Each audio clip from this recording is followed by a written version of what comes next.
Hallo julle, welkom terug hier by my. Vandag se woord is isiegrimmig. Isiegrimmig, julle moes hom al gehoor het. Ek is seker van julle weet daarom ook wat dit beteken. Maar vir die van julle wat nie weet nie, dis hoekom ek hier is.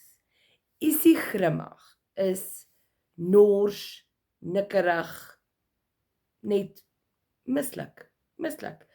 Ons almal kry sulke dae, jy het met die verkeerde voet uit die bed uit opgestaan. Alles en almal irriteer jou. Jou koffie proe sleg. Dis 'n sameloop van 'n klomp goed en niks is reg en niks is goed nie. Dan is jy isiegrimmig. En my skoonsussie, ek sal dit nooit in my lewe vergeet nie. Dis hoe ek die woord onthou. Sy is vreeslik lief vir pynappel in haar groenslaai.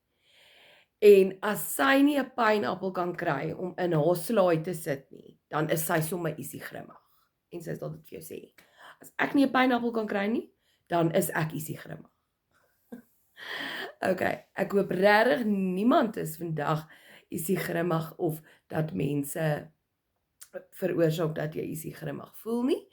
Maar dis 'n lekker woord. Ek hoop julle geniet hom en ek hoop julle gebruik hom. Lekker dag.